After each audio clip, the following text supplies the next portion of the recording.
All right, guys, we are here. It is almost September 2024. What a crazy, crazy year this has been. We've got a lot of different theories coming around. We've got some guests joining us tonight who are going to be arguing and debating over some of these different ideas. You know, some of these theories are less credible than others. Some of them are more credible. But there's a lot to unpack here. So strap yourselves in. If you haven't heard the news, this is what happened last week.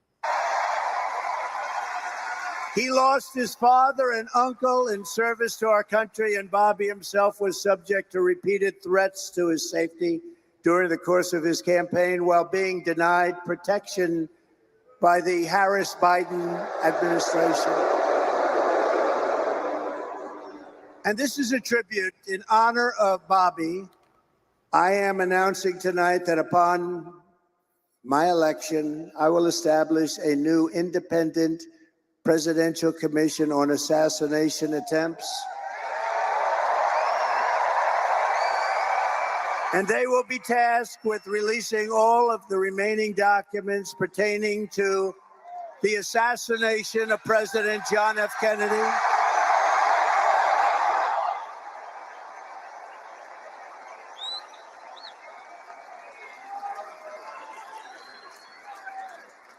and they will also conduct a rigorous review of the attack last month. But I tell you, I have never had more people ask me, please, sir, release the documents on the Kennedy assassination. And we're going to do that. And I also want to salute Bobby's decades of work as an advocate for the health of our families and our children. Nobody's done more. Millions and millions of Americans who want clean air, clean water, and a healthy nation have concerns about toxins in our environment and pesticides in our food. That's why today I'm repeating my pledge to establish a panel of top experts working with Bobby to investigate what is causing the decades-long increase in chronic health problems and childhood diseases, including autoimmune disorders, autism, obesity, infertility, and many more. We want every child in America to grow up and to live a long and healthy life. So I just want to ask Bobby to speak for a little while. I'll stand aside. I'm going to stand aside. But I can only tell you, I've known him a long time. We've been a little bit on the opposite side of the equation, but I will say this, he is a brilliant, I still think of him as young. He's not that young. I always call him young, but he's not that young. But he is a phenomenal person, a phenomenal man who loves the people of this country as much as anybody can love the people of this country. So Bobby, please say a few words. Thank you very much.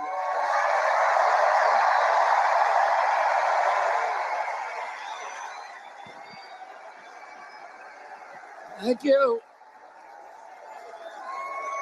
Thank you, President Trump.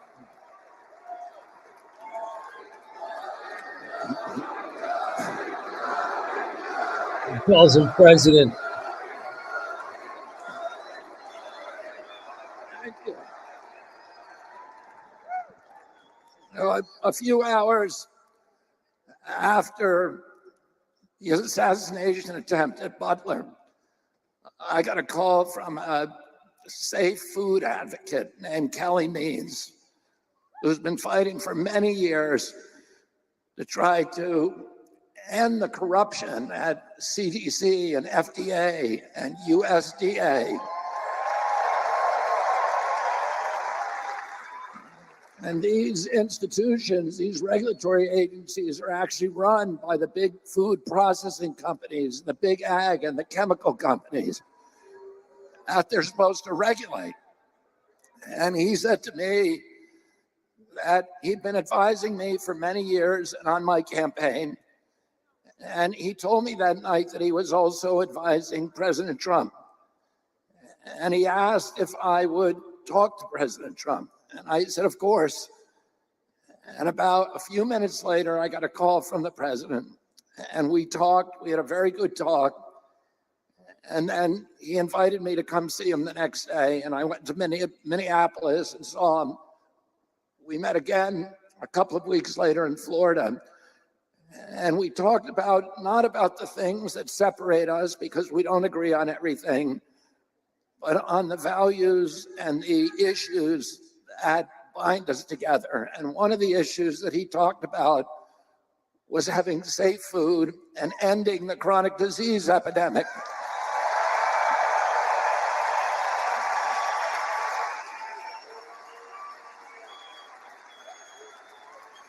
Our children are now the unhealthiest, sickest children in the world.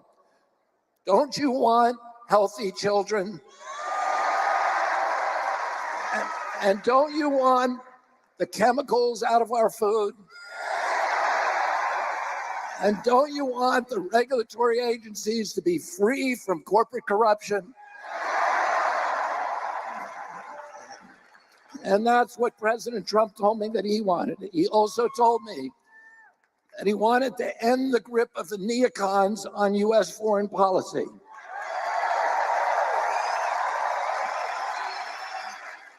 He said he didn't want any more $200 billion wars in Ukraine, that we could use that money back here in the United States.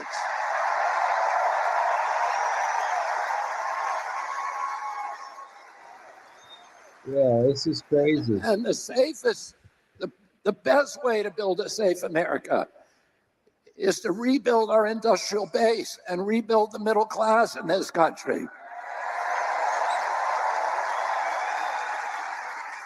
And don't you want a president who's going to get us out of the wars and who's going to rebuild the middle class in this country?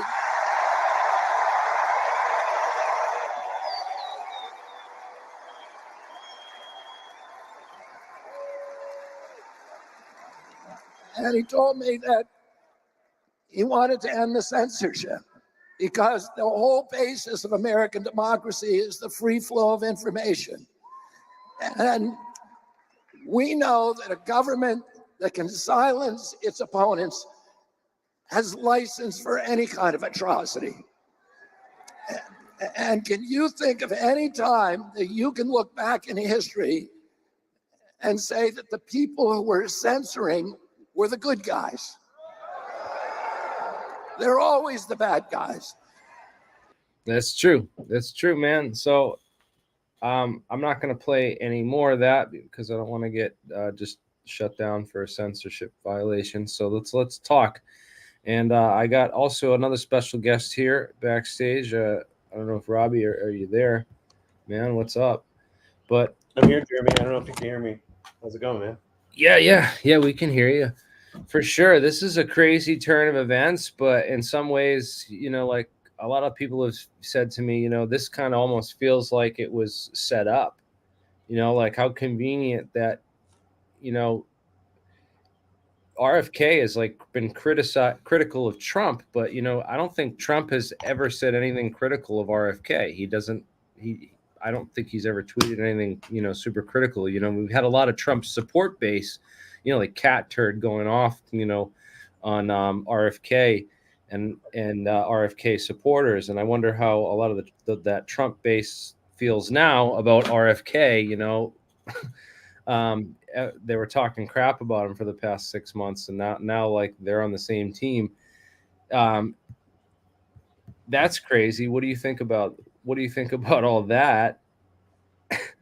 And then what do you think about this JD Vance guy? Like why is he still in the mix? Why isn't it Trump and Kennedy now? I mean, they could just combine tickets. I mean, both good questions. I would say my personal take on it is that JD Vance is more there to please a very specific faction of the establishment, sort of the quasi libertarian oligarch faction, if you will. I mean, he's basically, JD Vance is probably the most valuable asset that the PayPal mafia, like people have created in the political arena, perhaps. They tried to run Blake Masters. I'm trying to remember if that was. It seems like it was almost a whole year ago, but it probably wasn't. But you remember Blake Masters? He was kind of like, dropping Ron Paul's name and kind of playing that sort of quasi-libertarian, patriot candidate role. And he really did garner a lot of at least like alternative media buzz from libertarians. So Blake Masters was the COO of Teal Capital. People aren't aware of that. So this isn't just like Peter Thiel and people from the PayPal mafia funding super PACs and political campaigns, which they also do heavily. This is actually like almost like imagine any other like oligarch who's directly trying to launch their own political candidate nakedly without trying to, I guess, launder them through the normal process. So that's sort of what's interesting to me about JD Vance is, he has all this origin story stuff about like, the hillbilly elegy thing. And he sort of has a claim to fame from that stuff. But you really look at his background, he got recruited by Peter Thiel and like given seed money very, very early on in sort of his trajectory, which kind of, after that point, it sort of shaped what his whole agenda and MO is. And I guess I don't pay enough attention to JD Vance's rhetoric to like be able to like point to specific things where it's like, oh, this is a Peter Thiel talking point, or I would just describe it more generally as a watered down version of libertarianism that is compatible with many aspects of the status quo and also plays really well into sort of the, I guess, reactionary culture war stuff, which typically in the past, libertarians at least would kind of stay away from that stuff. There were some people in the patriot movement or like the paleo conservative movement who would more lean into that stuff. But in general, the movement overall was not invested in that kind of stuff. So I think that JD Vance sort of, he's part of this new wing of like this watered down libertarianism that is really compatible with a lot of the same, stuff the Republican Party has always been compatible with, except it plays more into that genuine distrust of government, which, I'm sure you would agree by now has sort of become a tool that people in the establishment have been able to wield very effectively in a very short amount of time too, since Trump. It's almost like Trump sort of opened the door for this, like, I hate the government too, Definitely during the 2016 election, they did that. Yeah. There's that comparison video where they had all the Alex Jones stuff that he was saying on InfoWars, and then like Hillary Clinton is a demon, and then Trump saying it in the speeches, at the rallies and stuff. So they had like he had a lot of talking points that were borrowed from right wing alternative media, and the sort of conspiracy theories side of the government distrust. So yeah, there was definitely a lot of that in the 2016 election, which he won against Hillary Clinton. And now we have this very similar situation where they have this puppet candidate, Kamala Harris. What are your thoughts on Kamala and how she's being backed? How they've sort of created, Biden obviously was trying to stick it in as long as possible, but now has dropped out. Yeah, I mean that whole situation is still really strange to me. Like I can sort of try to interpret exactly what happened through like the, that Nancy Pelosi like kind of organized some kind of behind the scenes coup on him to get him to step down. I don't really know where I land on the actual real story of what happened, but it's pretty clear that Biden is very much like in some kind of cognitive decline or just barely functional. So, I mean, that just how quickly that all transpired was very interesting to me, because I guess it spoke to that there must have been a lot of people behind the scenes who were sort of, I guess, waiting to pounce on when the situation arose, where it's like, okay, now we can suddenly all talk about how Biden looks fucking like senile now. You know, all of a sudden you had all the Democrats like making that. It's like all of a sudden it's like that discussion is now allowed, and it's like, wait, what? Suddenly, like you guys are allowing this discussion? Like 5 minutes ago, you were basically saying it was Russian disinformation that he was senile. You know, so that to me was one of the more I'm more fascinated by that than like Kamala as the choice. But I guess in some ways, it kind of also seems like a risky choice. You know, I mean, we haven't had a woman president. She's a black woman. So it's like both things do seem risky in terms of like actually winning the election. Also, just she doesn't have like even, you know. Yeah, it seems like a pure idealism reason. Oh, we're going to vote for her because she's a woman, or I'm going to vote for her because she's black. It sort of seems like I don't know. Maybe they'll win a couple votes with that, but but as far as her policies go, and she has been very weak on voicing. She doesn't go on open talk shows. She hasn't done any like podcasts or interviews. Yeah, I mean that, and in a way, I mean it's kind of like it's almost like she probably shouldn't if she wants to just like ride this out, because I feel like it's just probably going to actually come back to bite her, because I don't think that she doesn't seem quick on her feet. She doesn't seem I mean, even Biden, as bad as he is, he sort of has this like stoic, stone-faced aspect of him when he faces the press, even when he's like in total just weird, senile sundown mode, whatever. Like he doesn't seem, I guess, scared of the press, or like he's not able to handle being in those situations. Kamala definitely seems like she's not really able to handle that. I mean, I don't know if you watched the CNN panel right when they sort of like the memo went around that it's allowed to talk about Biden being senile. She was actually interviewed like right after this roundtable just like destroyed Biden, and all a roundtable full of like Democrats. And it was almost like she was probably coming on assuming that it was just going to be a total cakewalk interview, like a celebration of Democrats, whatever. And Anderson Cooper was just like, he seemed like pissed at her. And it was almost like you could tell that she was very flustered.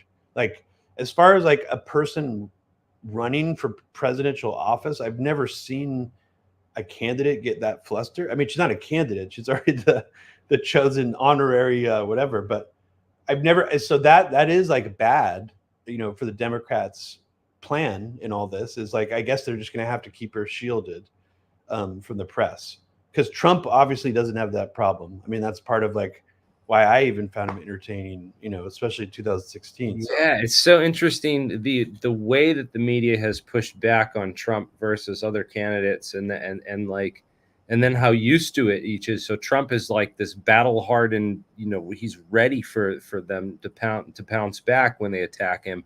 Whereas Kamala Harris went into this interview blindsided, and she's like, I didn't think I was even going to get it questioned or attacked on anything. So she's just not even. She doesn't have as thick as skin. I don't think so. Kamala, it's Kamala. Oh, is that? Yeah. Kamala.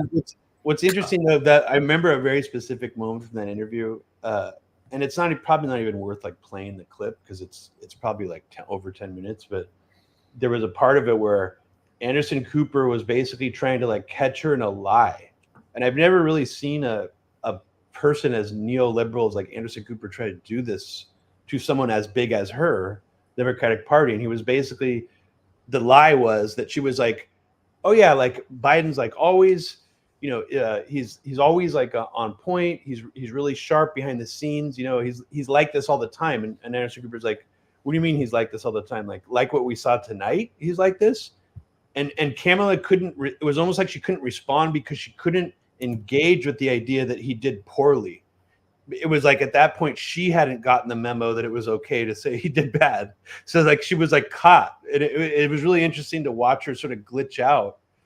I mean, because even like is this the clip? Can we watch it? Yeah, but I mean, like, I don't know. I might be like somewhere in the middle. I mean, it might be good right at the start. I don't remember, but yeah, I could play a little bit of it. I'm gonna have to. Yeah, It's a 4-minute clip, so this has got to be it where she stumbles. So it would be. if it was the night of the debate, yeah, it's that's the right one. Yeah. Wondering if President Biden should even step aside. What do you say to that? Listen, first of all, Wow. what didn't we realize saw that was tonight the is question. the president making a very clear contrast with Donald Trump on all of the issues that matter to the American people. Yes, there was a slow start, but it was a strong finish. And what became very clear through the course of the night is that Joe Biden is fighting on behalf of the American people, on substance, on policy, on performance. Joe Looked like he was Biden is crying or extraordinarily strong. And But I'm that, sorry, that on cannot substance be and debated. policy and performance tonight. I mean, the president's performance tonight clearly was disappointing for his supporters. CNN is reporting Democratic lawmakers watching the debate were worried about the president's performance. One said it was a disaster. Another called it a train wreck. Those are Democrats especially worried that Biden did not punch back on Trump's lies.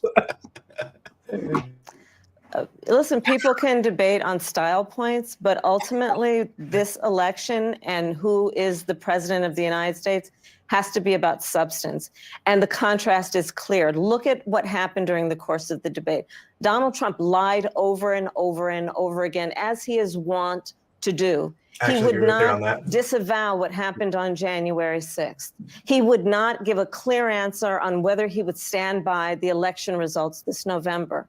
He went back and forth about where he stands on one of the most critical issues of freedom in America, which is the right of a woman to make decisions about their own body. He has been completely ambiguous and all over the place about where he stands on that issue, despite the fact that he hand-selected 3 members of the United States Supreme Court with the intention that they would undo the protections of Roe v. Wade. And that's exactly what they did. And just 3 years ago, we commemorated the 2-year anniversary of Dobbs, wherein women across our country have been denied emergency health care, All that may be suffered true. All miscarriages that to may the be point true.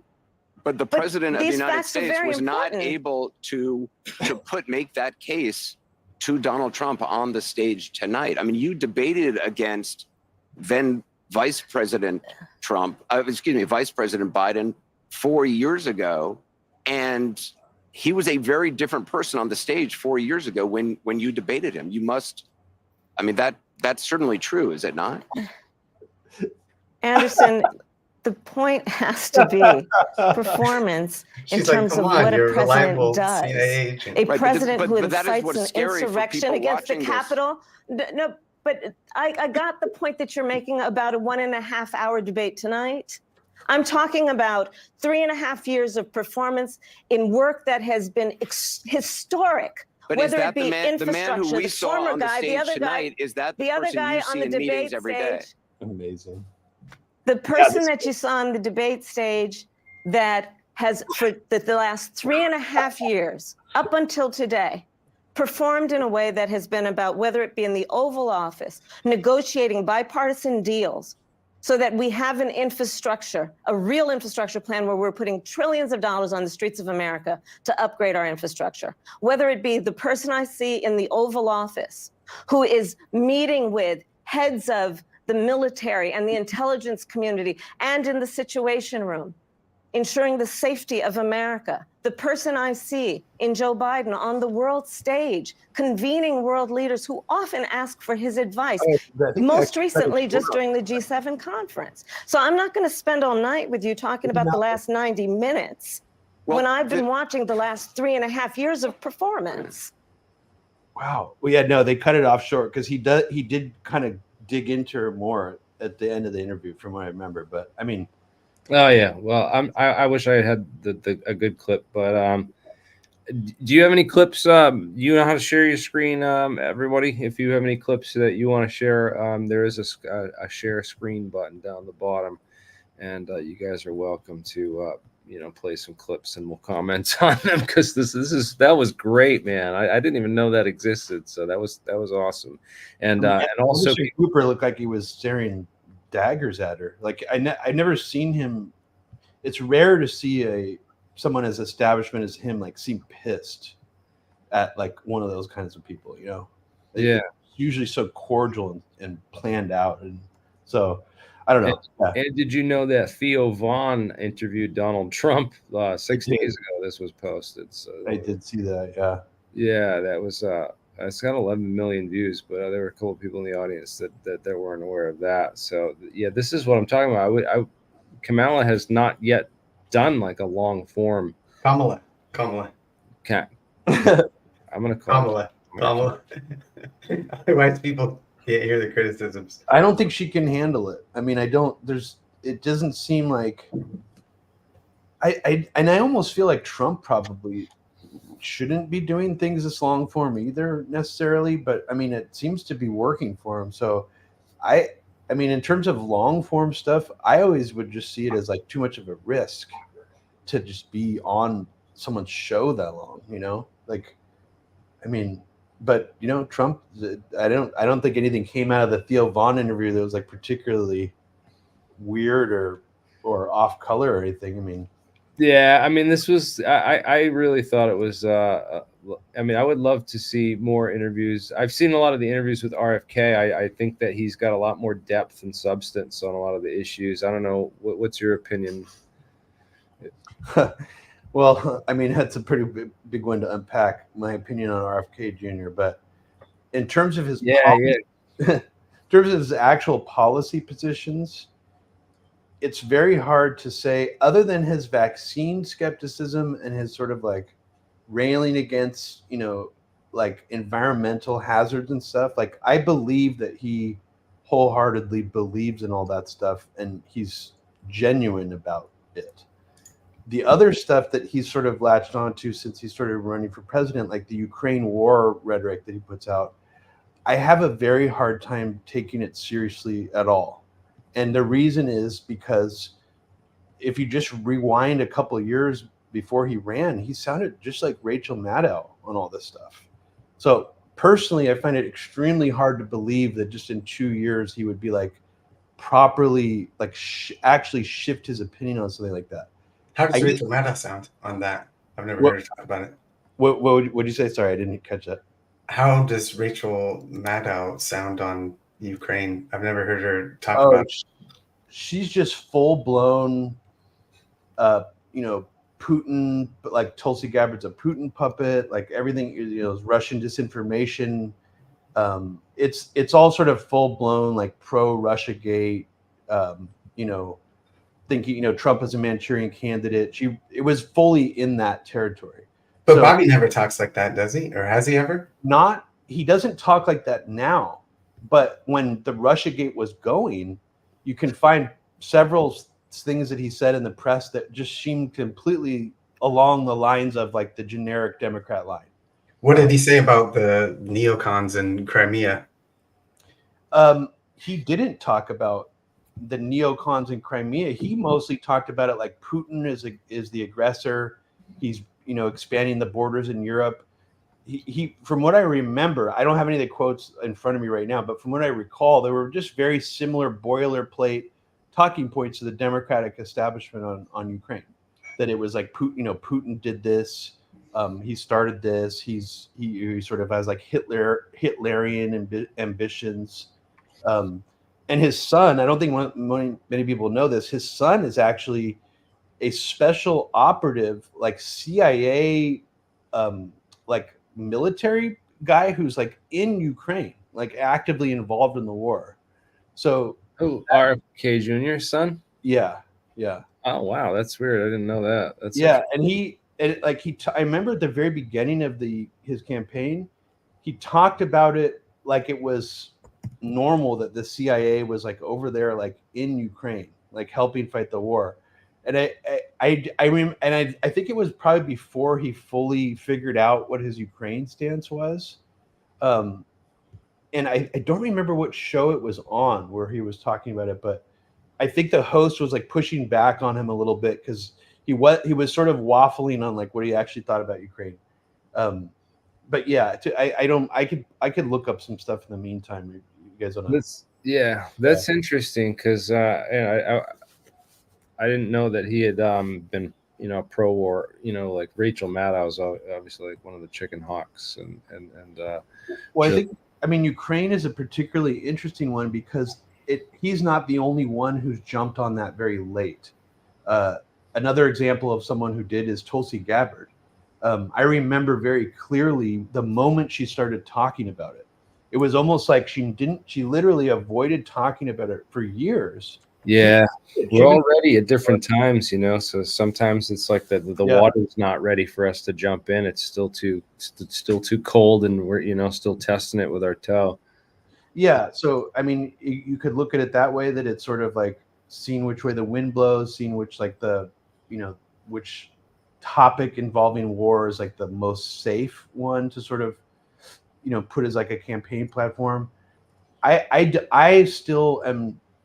I find myself pretty confused on just the Republican point of view on Ukraine in general. I don't really know where it came from. It even started before Trump. It's hard to actually figure out the exact origins of why that was a war they felt so comfortable opposing the funding on, compared to every other war, that's sort of come across the table. So that I'm still baffled by that, generally speaking, but I know that it does seem to be a rather risk-free, fairly inconsequential position to take, in the sense that it doesn't require much like foundational critique of the U.S. empire, like the military-industrial complex, and mostly seems to center around like NATO and this sort of like globalist, sort of Western system, rather than a specific way to oppose the U.S. war machine specifically. So I guess that's how I see it. So it almost doesn't really matter too much to me what, like, if someone opposes the Ukraine war, especially when you have RFK Jr. basically passively or sometimes actively supporting what's going on in Israel. So it's like when you have kind of hold both of those things up together, you're kind of like, I don't. It's hard to trust that he has sort of a principled view on those kind of things. Like, I guess is one way I would say it. Yeah, and that's another interesting point. I don't know if I want to get too deep on that. It just seems to be something that some people focus on exclusively, and nothing else. But yeah, because there's a lot of other issues that are important. One of the things that I thought was interesting is the first thing he mentions with this whole endorsement that I played right at the opening of our stream tonight was Trump endorsing Kennedy and saying that, hey, we're going to open, if I get to be president, we're going to open up all this stuff. Now, if we go rewind to 2016, I recall he said a lot of the same promises, that we were going to lock Hillary Clinton up, and we were going to, go after the whole deep state and drain the swamp. Well, yeah, I mean, I've been wanting to talk with you about this subject for a while now, because you're one of the only people who's still doing like a show who has, I think, remained relatively sane, even though we obviously have different views on things. A lot of the people from the 9/11 Truth era, I think, really lost their minds. It just seems like they, I'm not going to name names. Certain people didn't, but so I guess a roundabout way to actually start this point, that if I'm really looking at this, I put my tinfoil hat on a little bit, it seems pretty obvious to me that a very specific strategic form of conspiracy dog whistling was used by the Trump campaign even before he technically ran for office. I mean, wait, so if you look at the birther controversy, where he tried to, he tried to get Obama to release his birth certificate, that involved InfoWars and Jerome Corsi. They were directly responsible for that. So the idea that he just decided randomly to be like, oh, fuck it, I'll go on InfoWars, see what kind of numbers this does me when I'm running for office. No, I think the relationship actually predates it by maybe a year or two. And that it was kind of a work, meaning that I don't think that it was, I think that it was a setup, basically what I'm saying. I think that Roger Stone wrote his JFK assassination book as a Trump campaign tool, knowing that Trump was going to announce his presidency later on. I mean, Roger Stone even went on Abby's show on Russia Today, promoting his book. This is before I really knew who he was. And you could see him putting himself in the mix of, let's say, the alternative media conspiracy world, at least a year before Trump technically announced his presidency. And it basically, that thread continued to be a very, very Do you have a link to that? I'd like to pull that up if you could post that in the private chat. That would be good. Yeah, but I mean, the back to the truth. The reason I brought up 9/11 truther stuff is because that was the moment where I realized something was extremely suspicious. Because I used to be one of those type of people who, if a mainstream politician mentioned anything about 9/11 being fishy or anything, I would get super excited. I'd be like, okay, what are they going to say? What are they going to do? What have they seen? What have they read? Like, who are they? What truth or stuff are they kind of secretly looking at that they're not talking about? You know, all these thoughts, explosion of excitement and emotion, really. You got to see this documentary where they fucking explain that's exactly what he did. That what you're saying, that is exactly what they did. And yeah, and they knew it. And that was their intention. And they crafted those phrases to generate that emotional response. Because they knew that there was that undercurrent of people who know about specific events where the government has lied to them, and they're ready for change. And they knew that they could get very easy support and get a significant percent of the population get their votes just by making us think that he was actually on our side, actually going to release info, actually going to support us against the people who do these kind of crimes. But he didn't release anything. Right. Yeah, and I mean, and Trump himself has been dog whistling to 9/11 truthers directly. I mean, even I think before the summer of 2016, not dog whistling, right? He's not calling them them to attack anyone. He's no. He's just baiting them and tricking them. He's baiting people, and he straight up said, I mean, this is an actual quote that I remember him saying. I might be getting some of the wording not 100% correctly, but he said, "You will find out who knocked down the World Trade Center if I get elected president." That's an actual quote. And he said, "You will find out it wasn't Iraq. It wasn't." And he said, I think he maybe even said, like, it wasn't the Saudis. I'm not that don't quote me on that. But he did allude to a deeper conspiracy with 9/11. He told Roger Stone, clearly instructed Roger Stone, or his campaign did, to drop little breadcrumbs on InfoWars, where Roger Stone just straight up said that Trump thinks there's something hinky about 9/11. And Alex Jones sort of interpreted that, and you can watch the clips of that, where Alex Jones says, if you elect Donald Trump for president, they will reinvestigate 9/11. That was the messaging on InfoWars. In my opinion, yeah, well, that was cannot buy advertising that powerful. That's emotionally powerful stuff. And yeah, it is. And you heard how many people cheered when he said he was going to reinvestigate the JFK assassination in that speech. Yeah. And so this was the loudest cheers.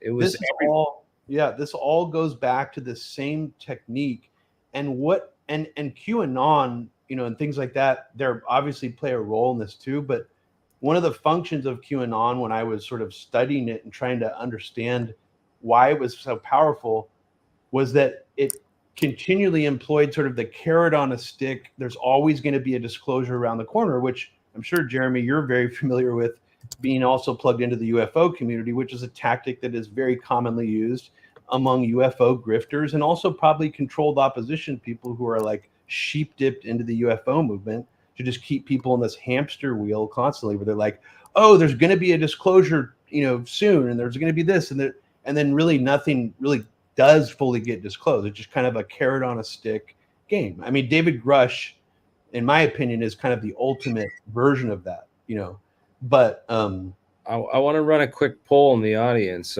Push 1 if you think that Trump will follow through on a JFK file release, and 2, Trump will, not follow through. 2 if you think he won't. 1 if you think he will.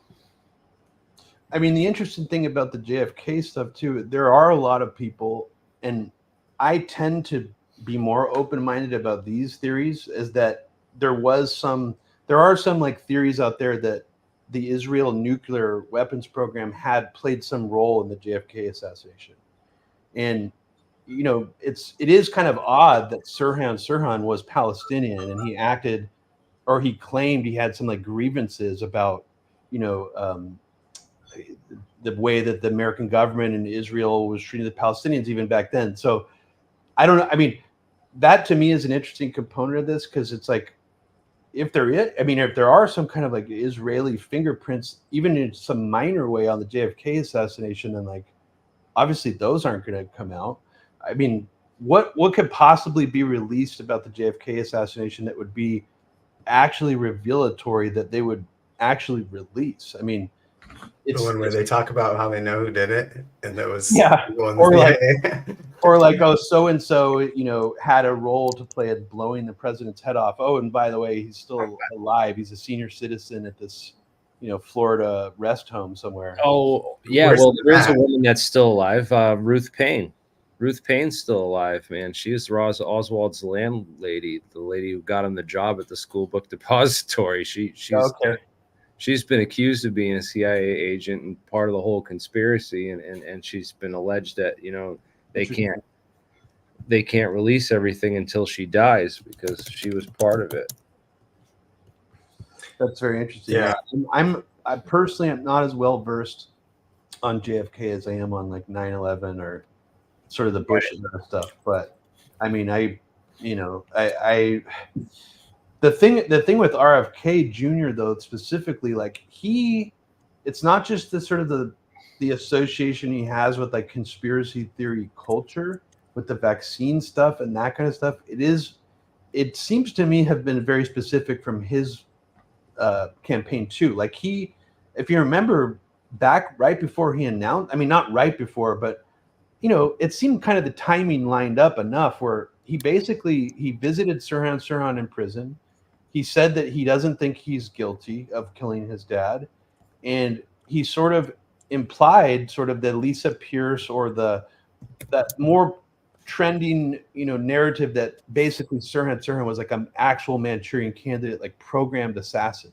So RFK Jr. was pushing that theory. And me personally, I haven't looked into it enough to be like, have a strong opinion, but that is one thing that circulates a lot of conspiracy culture that I personally can't buy. The idea that you can functionally program an assassin and brainwash them and erase all their memories and just sort of wind up toy, make them go out and do something. Didn't Darren Brown do it? And they shot Stephen Fry live on TV. I don't know. I don't even know what you're referencing, but I'll look into it. Yeah, look up Darren Brown, the assassin. He does it. He's like this hypnotist, and he's a master with. Oh, I've heard of that. I've heard of that special. Yeah, I don't know. A lot of people say his stuff staged, man, but I've seen him do like some crazy stuff for real. You know, like and he does like, I don't know. It's kind of weird because he's live audience stuff, and you never know if some of the people are stooges. Well, it's always hard to discern with someone, because like the idea of being like a mentalist is so rooted in like performative magic that it is hard to like separate what parts of it are like lies and what parts of it are actually true. I mean, you know, I think ever since I was a little kid, I probably like watched those like group hypnotism shows, or like, you know, even like at the county fair, and I'm like, that's not real, you know, like people like pretending to be chickens or whatever. Like, I was surprised, you know, I thought like he was, you know, I was surprised that RFK like named Thane Eugene Caesar as the guy who really shot his dad, the Lockheed Skunk Works security guard that led him into the pantry and was right behind him when Sirhan was shooting at him, and allegedly pulled the gun out and shot him real up close right from behind. They said like the bullet holes or entry holes were in the back, and there were extra bullet holes and stuff.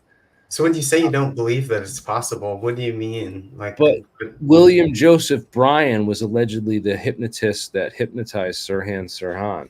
Oh, really? How did they figure that out? Well, they figured it out because he was the guy that he was their best.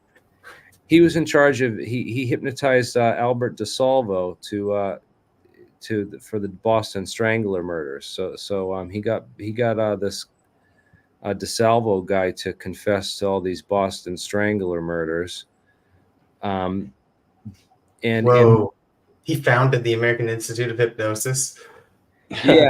And in Albert DeSalvo's like book, apparently he like wrote this. He had all the notes from the time when he was under the hypnosis, and Sirhan's notes. He mentions DeSalvo, which is really weird. It says something about this, so he must have overheard this while he was undergoing some of the things. But this is interesting because that was in California and this was in Boston at the same time. So what's the theory generally? Is that he didn't actually fire the bullets that killed RFK Jr., but they like made him appear as an assassin by like. Yeah, so they programmed him when RFK must die, and they got him all upset about RFK for all these political reasons and stuff, and got him aligned with and really, they programmed him that when he saw the woman in the polka dot dress, he'd be programmed and ready, and she's the one that went like way in front and led the whole party into the pantry. So he saw her go through that, sent him into the state, and then he was ready when he saw RFK come through the door, he would just pull the gun and empty it. But you got to have the other people there because they don't fuck around. If they're going to kill someone, they're not going to miss. No, they're not going to miss. So they had to get him, and that was Thane's job. So there were bullets fired from a gun from Sirhan, but there were additional bullets fired by this guy. Is that's sort of the general?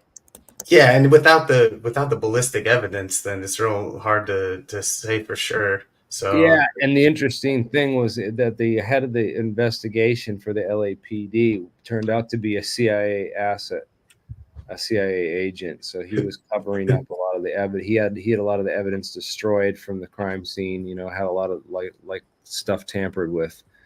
So it's which is the trademark, right? This is how they do it. And now it's like the people are used to it and they don't even bat an eye. They're just like, oh yeah, power hose it down, get rid of everything. Don't do any ballistics analysis. Just, someone tried to kill somebody. Just clean it all up. He's dead now. Lone wolf again, every time. Yep, lone nut. So and it's just it was during the LSD time, all this interesting stuff. So that whole thing with Jolly and West was the other CIA doctor there. That was he was Jack Ruby's court-appointed psychiatrist when Jack Ruby was in jail for the killing of Lee Harvey Oswald. And then he went insane while in there, while he was talking to reporter Dorothy Kilgallen, doing a whole story on it. And then Dorothy Kilgallen was murdered shortly afterward before she could actually do the story on Jack Ruby. Right, and the people at the prison said that he was fine. They didn't have any comments about Jack Ruby's mental health. That guy visits him, and they're like, whoa, he's fucking completely lost it. Yeah, while he was talking to Dorothy. So yeah, there's a whole deep story there with that's come out in the years since. So yeah, the CIA did a lot of this stuff, man. It's I really hope they need to open a whole. It needs to just come out, man. I mean, it's like independent researchers have already like nailed this stuff down. It's just up to the CIA to come out and be like, yeah. We have to admit it now. It's what also strikes me about it is that just like UFOs, right after it happened, when all the witnesses who were on the grassy knoll were like, yeah, we heard the fucking shots coming from behind us. We heard the bullets go over our head. We chased them, right? Like 70% of the population was like, yeah, that official 70% of the people in Dealey Plaza all ran to the picket fence on the grassy knoll to look for the snipers. No, so that means 70% of the public knew that the official story would, like, if they polled them and were like, do you believe the Warren Commission's conclusions, right? Back then it was like no one believed it. And then after decades of like, they're that. Yeah, those TV specials where they move the seat in the limousine to make all the bullet holes, the 14 bullet holes all line up to one bullet, one magic bullet, so that it was more believable. Right, and they just get people to not even have any interest in understanding the actual physical evidence or care what the witnesses said who were there, to where they just don't believe any of it. They're just like, oh, you think JFK got assassinated? Okay, you're crazy. It's a complicated story, man. But the question is do people think that, one, if you think JFK, Trump's going to actually follow through and release all this information? Hell no. Two, Definitely not.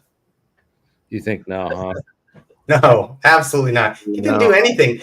And I told myself after the last one, I was never going to vote for another Democrat again if these people didn't follow through on their campaign promises, and they obviously didn't, and they did way worse stuff than I imagined. So I'm not you can't ever. do that. Let me. How about this one? But Trump did this. Trump did the same thing, right? He didn't disclose anything. Did he disclose anything at all about any criminal group who has gotten away with something and lied about it? I wanted to point out is that Mick West had commented about RFK doing talking about chemtrails, because he was, Mick West has been. RFK went to this rally up in Maine where I was watching, and the farmers were telling him about all the strontium and barium in his fields and stuff from these aerial spraying programs he wants it investigated. So, oh yeah, this was the chemtrail Kennedy. Yeah, Mick West posted this thing, chemtrail Kennedy, and I think he's mixing. He's really mixing a lot of that stuff up. I thought that was. Pretty wild, chemtrail Kennedy. Do you think he's just pandering to all conspiracy theories, or do you think he's? I mean, this is a health issue. It deals with farmers and food and crops getting dusted with strontium and barium allegedly. So. I think there needs to be more rigorous studies into this stuff, because I'm not so sure. I used to think chemtrails was complete nonsense, and I used to just laugh at it, the same way I do some other ridiculous stuff. And then I read about Operation Sea Spray and Operation Popeye with the cloud seeding and weather modification stuff. And I'm like, wow, this is like legit. Like some of the stuff is real.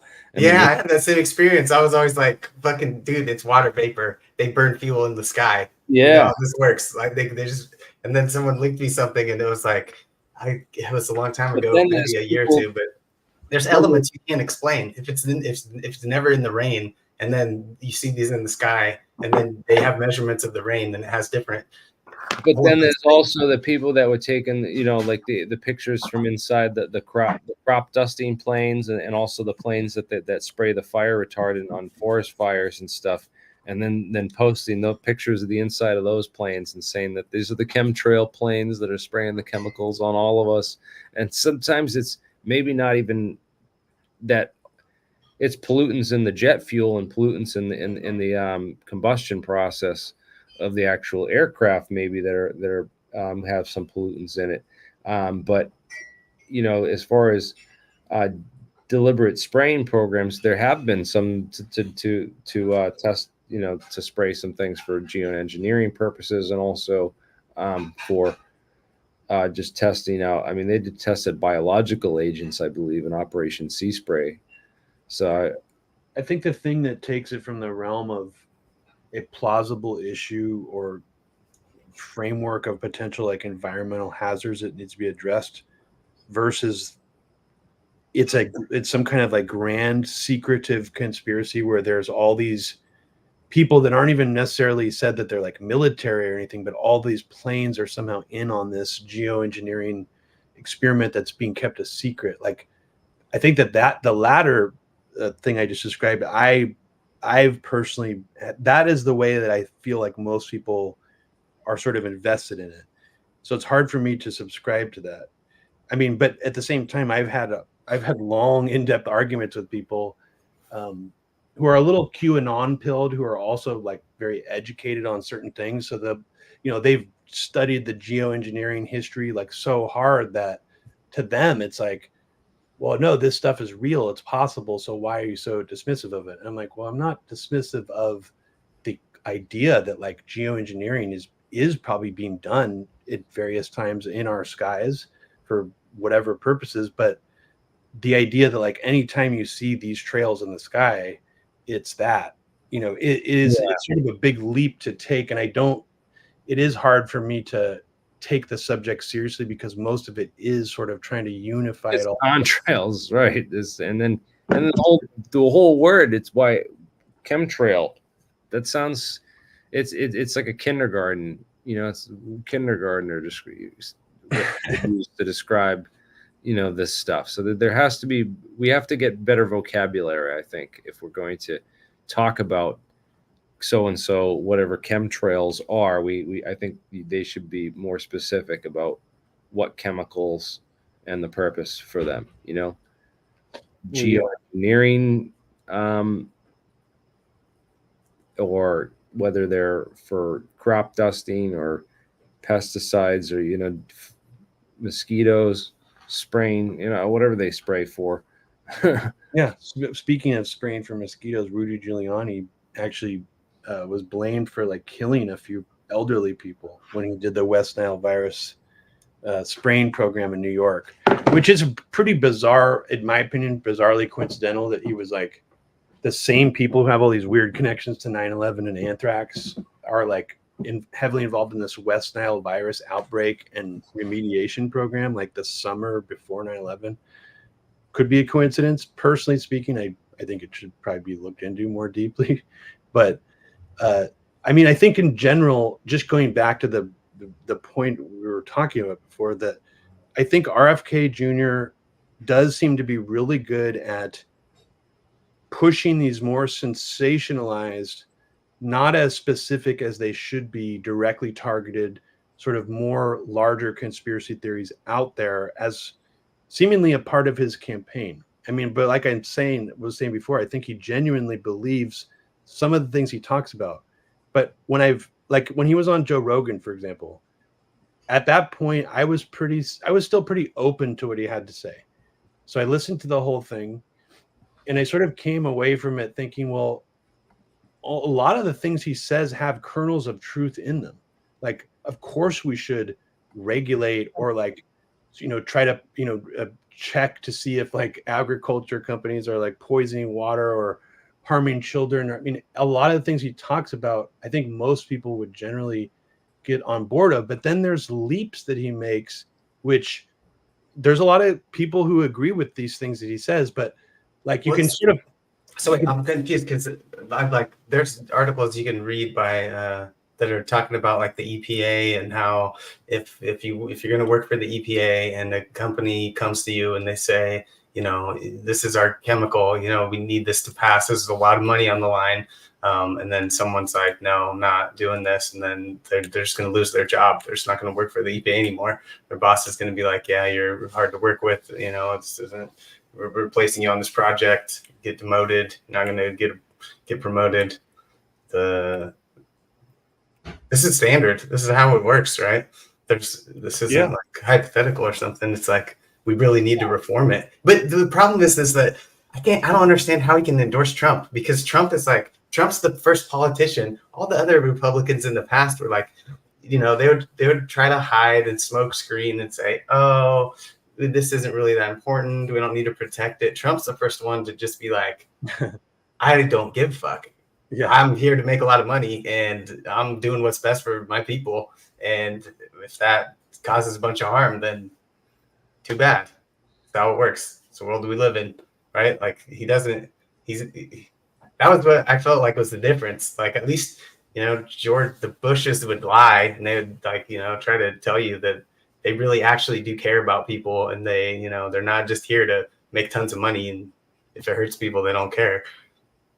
Trump's just like, I don't understand how Bobby Kennedy can endorse him. Trump's like the opposite of everything he stands for.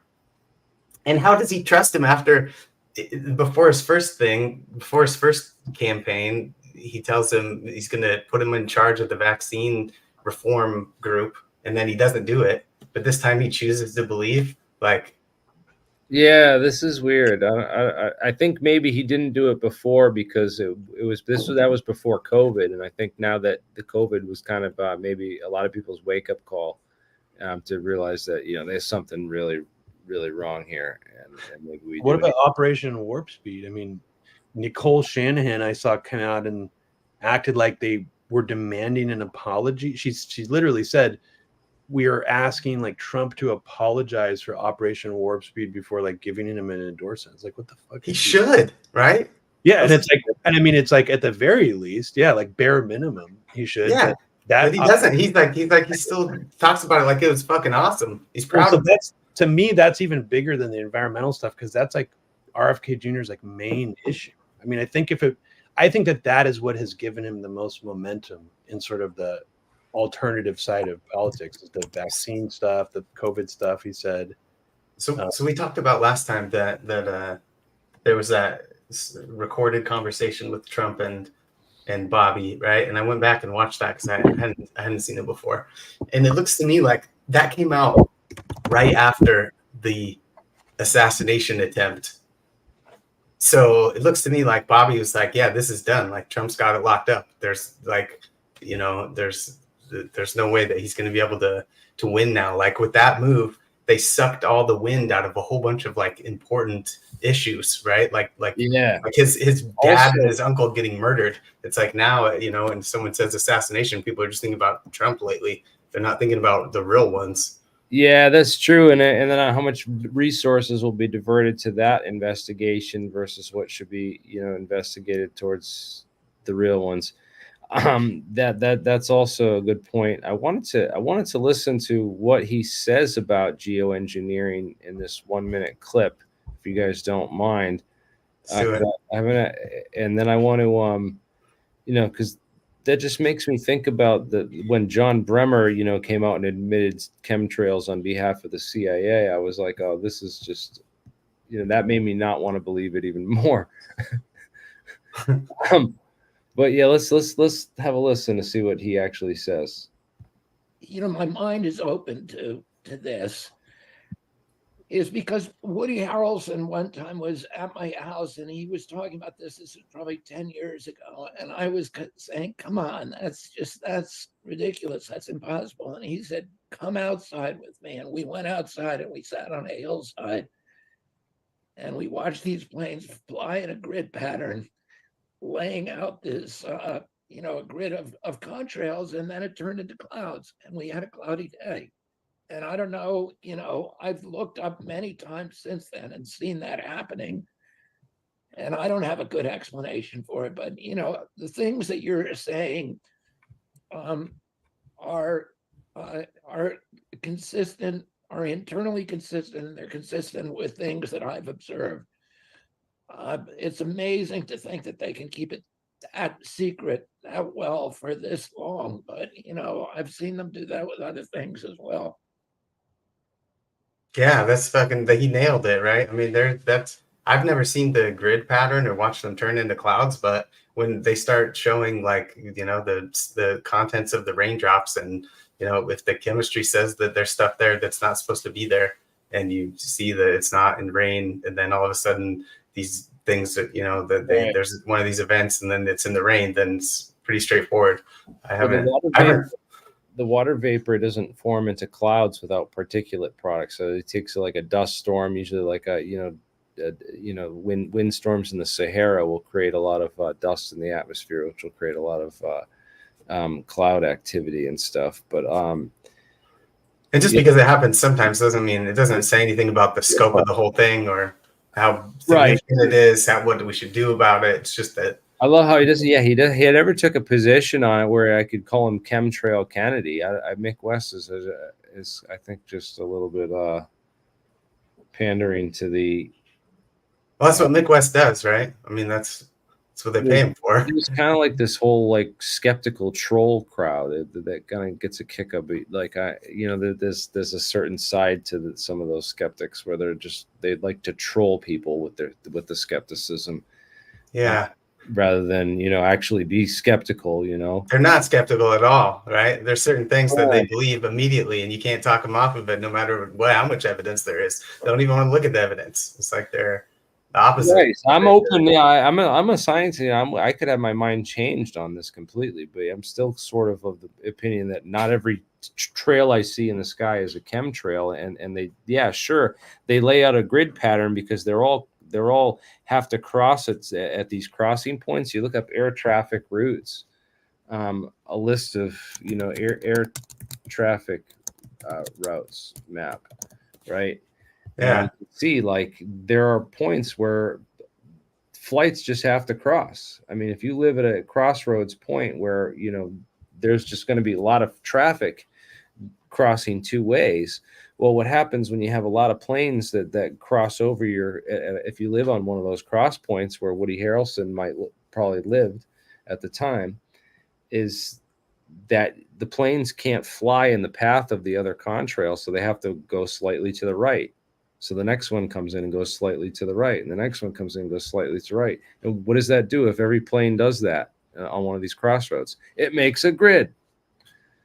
So it's not that these planes are doing it on purpose, or although some people have found maps. So if you go on my favorite tool for the chemtrails thing, and I say every chemtrail researcher who wants to get anywhere needs to know about the flightradar24.com, where you can live track all the flights and stuff. So if you get a flight and it's a military flight that's unmarked and it's going and doing like a pattern like this, and you can screenshot that and map it out, that's good evidence that someone's doing, intentionally making a grid rather than.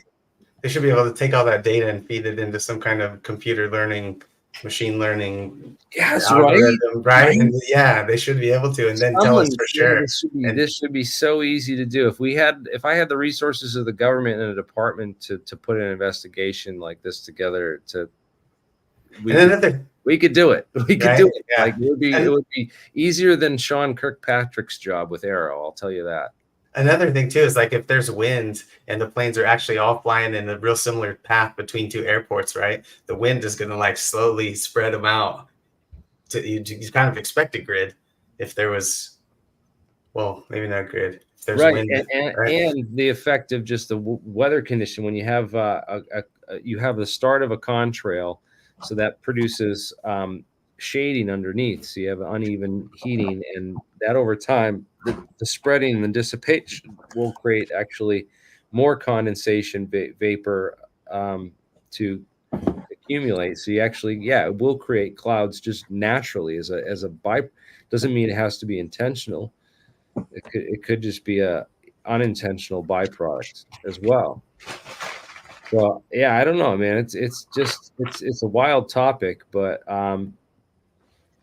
I think it's good to discuss, and I think it's good to be skeptical of and open-minded to, because there are ways to really tell.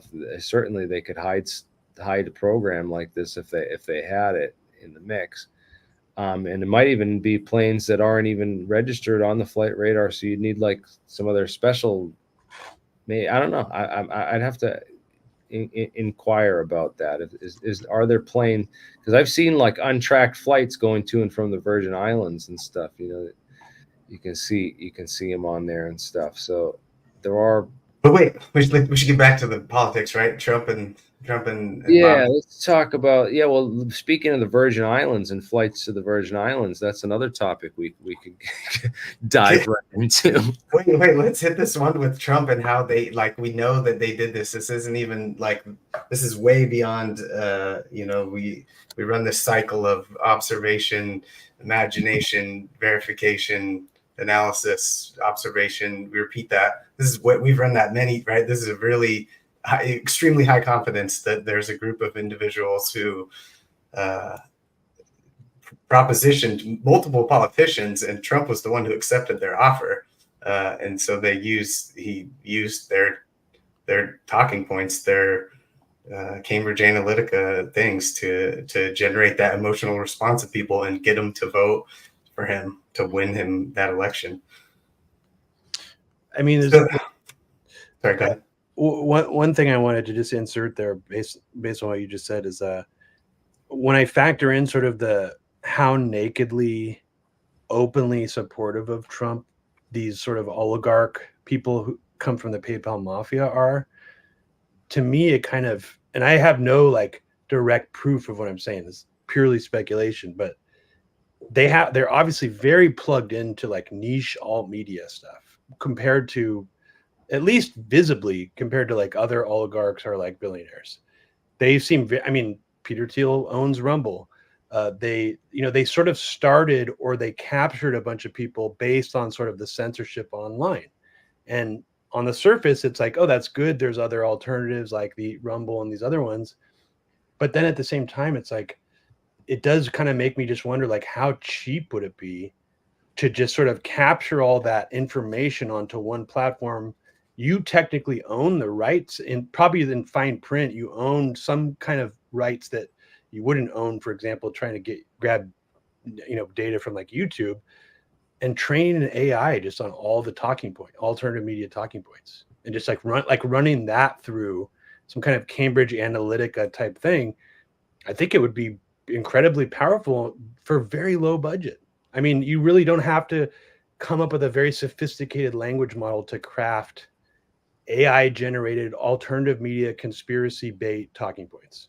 I think it'd be incredibly easy to do. And I don't know if they did that or not, but it wouldn't surprise me if they had some kind of rudimentary version of that, or just. That's exactly what they did. Yeah. And then you can get it with feedback. The best way is if you have people wear those wearables that measure your heart rate and your, I don't know what else, but if you have those, then what you do is you show people your media and you watch the way that they respond to it physiologically, and you can predict which is going to be compelling and get them to do the reaction that you want. There's like companies that do that. That is what they do for companies who are advertising. And Peter Thiel has In-Q-Tel, which is a very, linked arm in arm with the CIA. There's also like other weird satellite things, like David Sachs, the other guy from the PayPal mafia. He launched his own alternative media platform called Callin, which is exclusively hosts something like 30 or 40 different podcasts by basically like a who's who of alt media, right and left. And what's interesting about Callin, that I as someone I'm personally like obsessed with AI stuff. It's like one of my side hobbies. I'm constantly reading stuff about it, using it, all that kind of stuff. So when I first saw Callin, I was like, oh wow, they're using AI, really good AI, to auto transcribe every podcast, to the point where no one else is actually doing this yet. Like, it was before.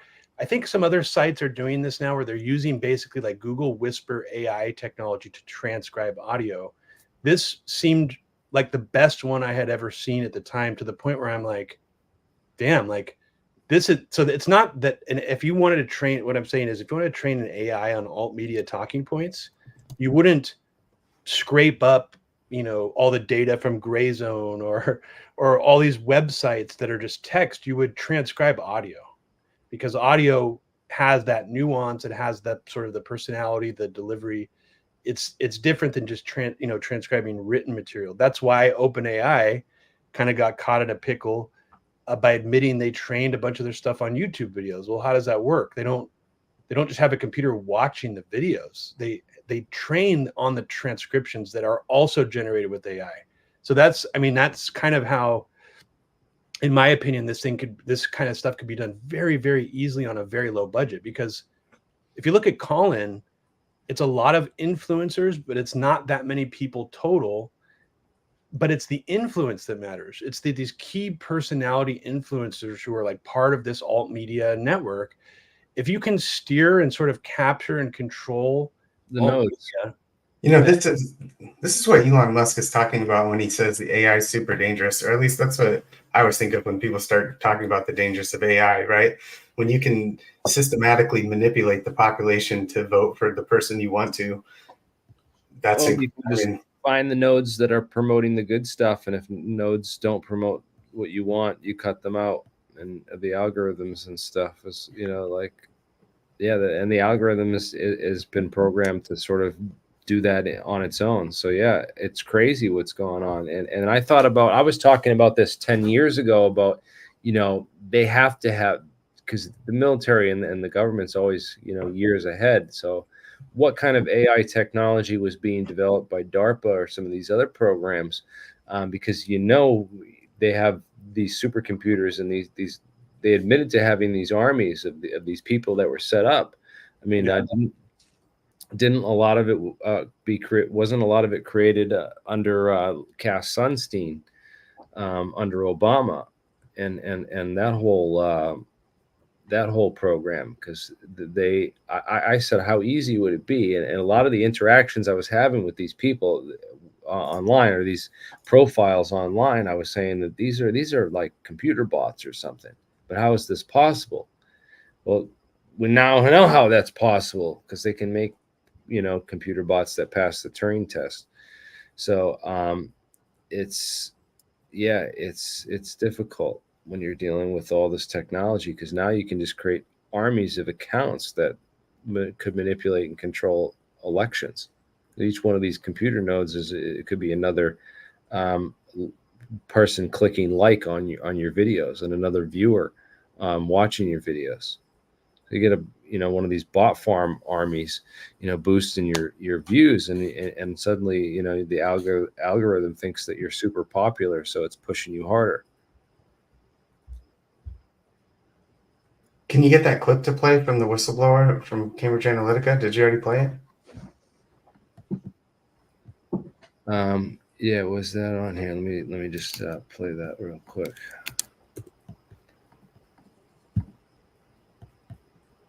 Oh wow, 2014. That kind of speaks to what I was saying earlier, that this is.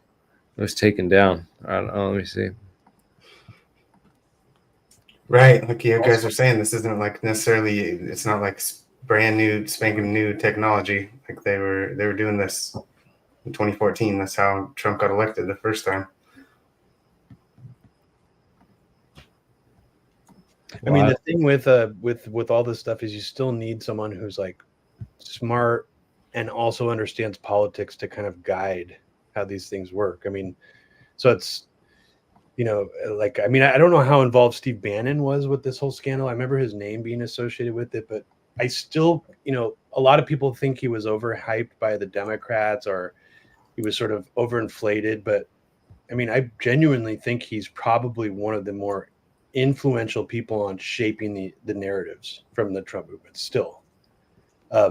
If you watch his show War Room Pandemic, he's one of the only like right-wing people with a show who's not just like repeating the headline of the day that all the other people are talking about. He's usually pushing something a little ahead of everybody else. And I mean, he really, I pretty much credit Steve Bannon with getting the sort of idea that China made COVID as a bioweapon to sort of float really early, I want to say late 2018. I can't remember the exact year of the pandemic, but I mean, he changed the title of his show to reflect that it was basically like a potential like bio warfare that China had done on us. And even though a lot of Republicans didn't subscribe to that narrative, that once those seeds were planted, I think they were very powerful. I mean, I still think they play a big role in how people are talking about it today. Right, because I call it the Wuhan flu or the COVID bioweapon, but you have a different idea on the origin story of that, right? I mean, when it comes to something like a pathogen, I'm as conspiratorial as anyone else about it potentially being man-made. The stuff that I've seen that's trying to say this is the smoking gun, that it was man-made, and it was man-made by these people, EcoHealth Alliance, and this group of people from this specific institute. No, I do not believe that. The reason I don't believe it is because I'm very suspicious of where all that information came from so early on in all of this. It felt kind of forced into let's say this COVID skeptical movement in order to point fingers at people very conveniently. And the reason I say that is because I think that there probably is a pretty dark conspiracy at play where the sort of the scapegoats or the convenient villains have sort of already been established and sort of neatly tied up in this bow, when in reality it's probably so much more fucking fucked up than whatever the worst version of like Fauci's a demon is, you know? I mean, again, it's sort of like during the Bush administration, just only talking about Bush, you know, when late, you know, a lot of people probably didn't even realize like how big of an influence Cheney was then, but like his whole cabinet was so integral, you know, to and I'm not just saying it's like Fauci and the people who work below him, you know, at the CDC. I would say that it is one of the more murky areas of U.S. black ops, which is the all done in the umbrella of biodefense. So that, you know, I'm sure you're familiar with that term, Jeremy, that it's sort of a weird buzzword that's basically used to whitewash a continuing bioweapons program. Because, you know, to have good to fight offensive bioweapons, you need to be able to, you know, mount a defense. And it's like the only way to mount a defense is to create super viruses in labs and fucking, you know, run game, you know, tests on them or whatever. So This is another thing too about Ukraine, right? Is that, like, you know, to what extent is it the truth? Who knows? But Russia said that they don't want bioweapons labs in the countries around them, right? And yeah, like during Trump's presidency, like we were full steam ahead on Ukraine, right? Trump was like super. I mean, publicly he was like acted like he was Putin's friend, but his policies were not pro-Russia in any sense, right? well, I mean, it was interesting that the only time he actively stepped in the way of of sort of an active or a specific thing that was funding the Ukraine war was when he got impeached. When they tried to impeach him was when he tried to use like Hunter Biden's Burisma thing as like a bargaining chip, whether he was going to send that $300 million weapon supplemental to Ukraine or not. Yeah, He ended up sending it, but just which is classic Trump, right? He's not a good guy. He's not like it's just about like he just wants to get one over on the president's son. It seemed like more like personally vindictive rather than like actually functionally a smart strategy. Because I mean, he's not pursuing crimes because he's anti-crime and anti-corruption. Yeah. But if it's going to help him win the election, oh, then he is real anti-crime then. Yeah, and I mean the fact that Hunter Biden even got that gig is absolutely ridiculous. But like the fact remains, he did actually send a weapons package to Ukraine that people forget that Obama kind of silently protested against for the last year and a half of his presidency. Obama actually got the entire mainstream press to start to turn against him, accuse him of genocide in Syria for backing down from the red line, and basically allowing like Russian war crimes. And even people in his own administration started to say this stuff about him directly after he got out of office and even before he did, which is kind of surprising. Samantha Powers, Newland, they were alluding to Obama basically being responsible for genocide in Syria specifically. But of course, Syria, to these like neocon geopolitical players, it's all related to Russia, you know, in this whole equation. So to me, that's interesting that Trump gets all this credit for being like anti-war on these issues, but yet it was Obama who actually kind of flipped towards the end and was like, I'm like, he didn't. The weird thing about Obama is he never, unlike Trump and some of these other politicians, he did some of these things completely silently. He didn't say anything about it. He was never, the press probably wanted him to comment on it. Obama never said, oh, the reason I'm not sending, you know, not signing this bill is because of this. He just didn't do it. And so I don't know. I mean, the only reason I'm bringing that up is because I do think there's a lot of spin, even in alt media still, that's sort of presenting Trump as this sort of like bulwark to, you know, the military industrial complex. And like Obama is seen as like a completely sociopathic warmonger, where they're both warmongers and war criminals.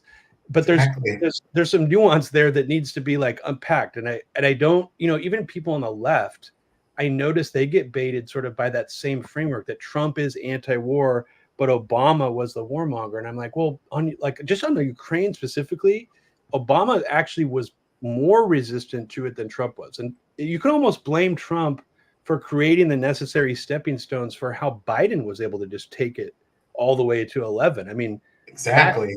that initial Ukraine, the $1 billion, vaccines, yeah, economy crashing, all that stuff. Trump was like step Yeah. one. Biden was step two. Now and it they're may like, seem like a subtle difference because we were already sending money to Ukraine before that package, but the in Washington's mind, it's sort of like, oh, we're sending them stuff for like humanitarian aid and defense, but this is for offensive, weapons, like javelins and things that like, are fairly sophisticated, like drones and shit. I don't know what was specifically in that, but that was the type of stuff that opened the door for. It wasn't just the amount of money, it was that it marked a turning point between like our sort of quasi support, background support to like very active, we're giving you weapons now. We're hugely part of this. So that was the turning point. And and then when Putin invaded or when he tried to go into Ukraine, I think like last year, that's sort of what initiated all this new stuff. But I mean, the Ukraine war really has been going on since, I mean, the middle of the Obama administration. It's kind of all the last three presidents like deserve a lot of blame for it, in my opinion. So that's awesome, guys. We're at almost to an hour and a half. And are there any Kamala Harris fans out there? Any supporters? Anyone else from the counter? Kamala. Kamala. Chameleon. Well, let's say you guys can jump on. I'm going to open up the lines here. If anyone has you have to have a camera. Hey, show this Mother Jones article too, talking about how these guys, how Trump, they approached him and Trump was like, yeah, I'll play this role. I'll be your actor. I'll run your, I'll do it. Yeah. We'll see someone else wants to come and correct me on how we actually pronounce this woman's name. Kamala. Please come on and correct me.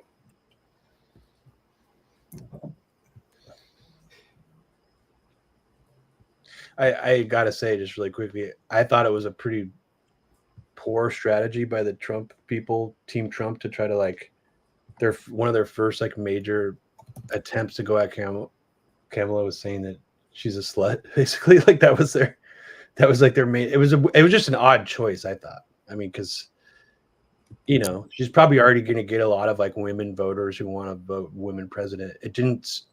But I mean, I almost was thinking, is that to try to get like at black men, like the black men specific vote? Because like I was confused with like what people that would actually swing the other direction.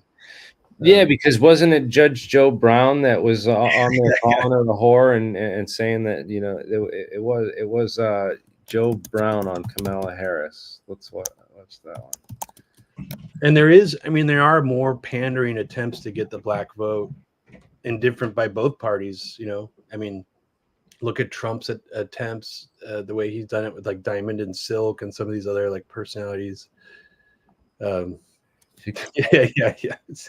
Yeah, he calls her the humping hyena.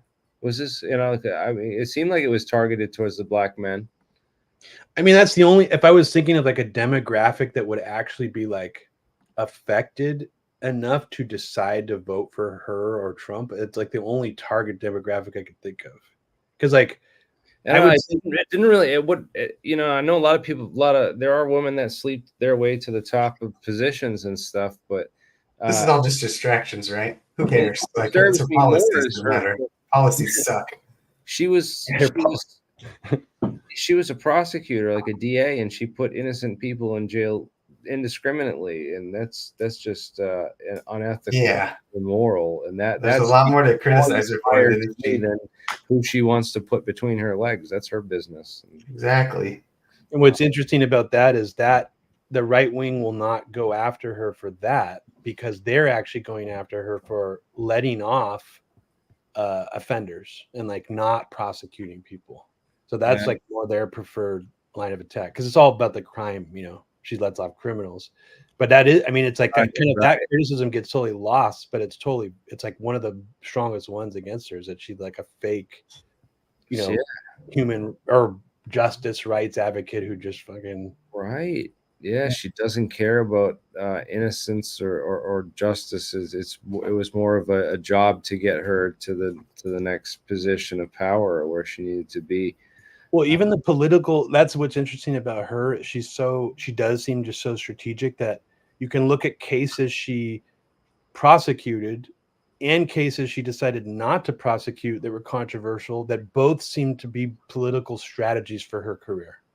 So like placating one side of the, you know, the debate and the other. So that's to me what's ultimately like the most sickening about her. I mean, yeah, it is sickening if she's putting innocent people in jail, but that is also in some ways like more sickening. It's just like fake. It's like she probably didn't even, you know, she probably didn't even seriously consider these cases beyond just what it's going to do for her career, you know. So Yeah, she's just a classic lying politician, right? Yeah. There's lots of great examples. She's not a principled individual here to do everything they can to make the world a better place.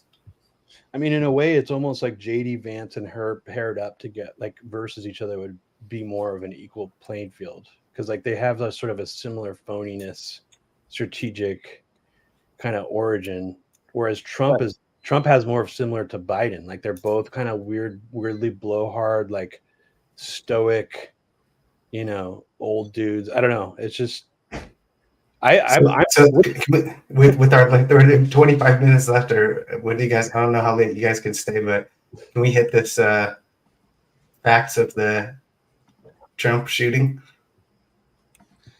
Yeah, well, I mean, if Fact. you want to get into it, I mean, the whole thing, I think it's you mentioned before that you thought it was a distraction. We did another show. I don't know if Robbie knows, but I did a show with the Science Viking here on the whole Trump assassination thing, and he presented a lot of the we went over a lot of the biggest, more popular theories that have been going around on it. Yeah, kind of. So I thought we had a really good discussion. I just wasn't convinced by anything, and I don't think the audience was either. So we didn't actually discuss any evidence, and I didn't present anything. Yeah. Right? So the discussion about like conspiracies in general, that was good. I would love to hear some of the thread pulling though from the because I haven't been following it since it happened. I'll break it down for you, the best ones and exactly where their mistakes are and who's got the best theories and where they're at that I've seen. All right, let's hear it. You got the floor. 10 minutes. Okay, so you want to hear? Let's see. What should I start with? Should I tell you this thing that I'm saying that no one else is saying first, or at the end? Can you share your screen, or you want to share? Yeah, I can. That would be great. I can. Okay, let me share it. So what I really want to do is just get these other people who are looking at this. John Cullen, I forgot his name. Cullen is definitely his last name. And Chris Martinson to look at this and just if it's right, they can take it further. If it's wrong, I'd like to see how it's wrong specifically. Can you see my screen? Yeah, I got it here, man. Okay, so this is a paper, acoustical characterizations of gunshots. I'm showing you this because it talks about what it means for a bullet to go supersonic. It's violating or it's faster than the speed of sound. So there's the compression wave that everyone experiences, that boom. So if the bullet's traveling, what it looks like is that the bullet's traveling out of the gun, and then as the bullet travels along, that wave is going to propagate outward. In the how far the bullet can travel and how far the sound can travel, right? We can calculate these things. I know they're not releasing any details of the shooting. I don't even think I didn't actually look this up, but I heard Chris Martinson in this Dark Horse podcast. Multiple audio recordings of this incident from multiple different positions. So if you could create like a triangulation of all the you could get the sound triangle, the exact location of all the sounds. This is so that that's what Colin is talking about, and that's really cool. But mine is even simpler than that, right? So what I'm saying is that if you have a, and you can see my cursor here. Okay, so if you have a microphone that's here, and then you have someone standing behind it with a camera, and they're going to take a picture. And they happen to, by total random coincidence, they happen to have a camera with a really fast shutter speed that's capable of capturing a bullet on their camera, right?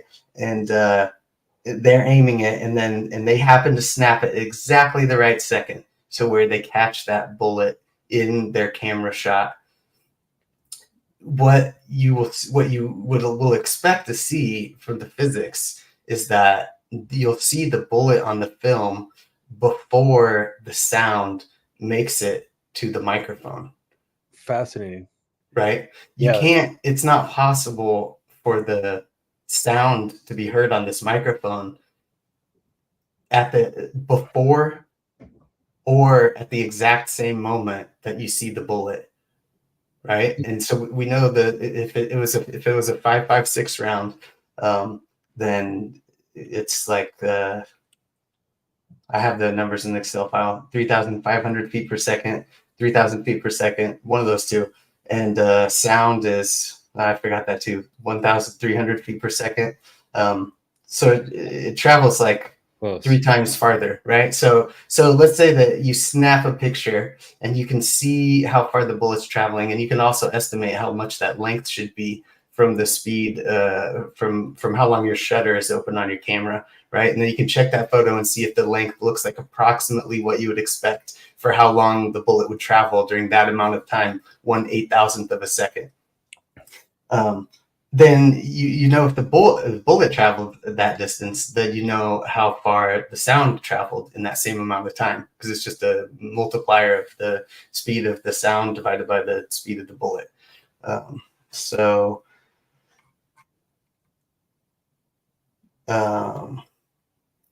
Okay, so when we look at the sound, what you're going to see is this pattern where you have the shock and the shock reflection, but in the kind of audio that we have available, or what I'm going to show you, just what you see is a bar, and then you see another bar, but these are both from the bullet's supersonic shockwave. And then you hear the muzzle blast and the muzzle reflection later. But for the way it shows up is just a one line basically for the bullet shockwave and one for the muzzle. I'm gonna test this myself right now, just because I was just using library sound effect gunshot sounds in a wave editor. So I'm gonna see if this looks like that. I'm gonna zoom in on it. Okay, so I mean, I'm not trying to debunk it. I just want to demonstrate it for myself. Okay, so I kind of think that maybe all right, I'm gonna do this in a certain order. So I'm gonna show you the science of it, and then I'm gonna make you laugh at the end.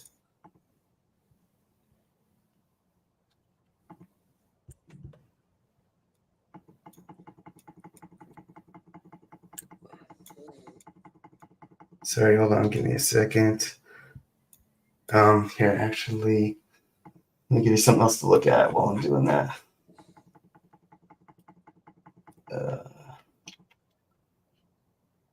I was looking at his ear, right? Because I mean, if there's something going on, something weird, I mean, you'd expect that like his ear would be totally fine, right? Like, I mean, he has the best plastic surgeons in the world. You know, it's hard to say. This isn't like amazing evidence, but his ear looks exactly the way that it looked before he got shot with an AR-15 in the ear.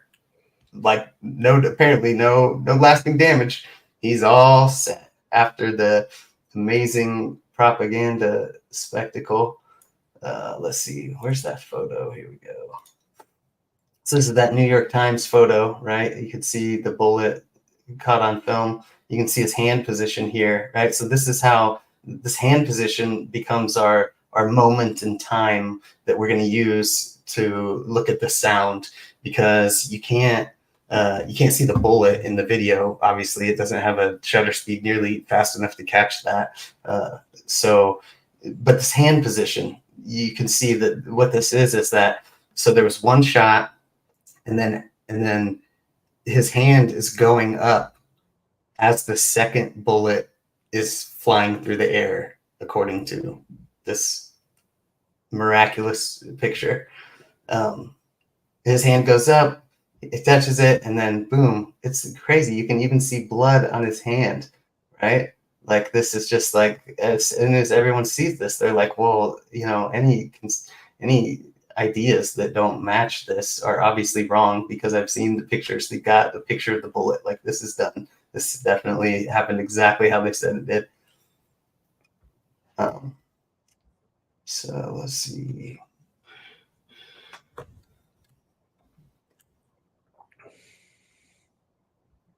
Okay, so the guy who took that picture, I don't know that guy. Maybe he looks like he's been doing this a long time. Maybe it was an honest mistake. But it's worth mentioning that he told two completely different stories to explain what happened. Who did? Trump? Oh, sorry. Hold on. I took All right. I just took it down because you had your background up, so I didn't want to. Oh, what happened? There we Okay. go. I brought it Oh back. man, I had my okay. Yeah, so that was the shot caught on camera. Anything in the triangulation was just crooks on the roof over there, right?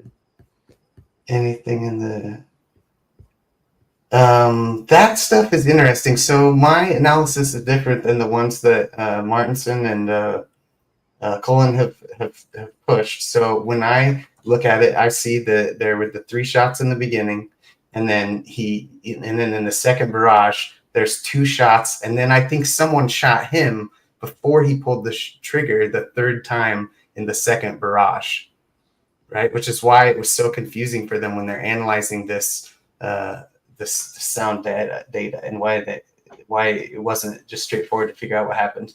And then you can hear that same gun acoustic pattern again 10 seconds later when they guaranteed that he was dead. And then so it's like, so there's one, what I was calling Secret Service A, and then there's a Secret Service B shooter who looks, maybe from what I saw in the last couple of days, maybe wasn't Secret Service, but was someone else who was there. And then Secret Service A takes a second shot that blows his head off. So, but this is this guy. This is the guy who caught it, Doug Mills.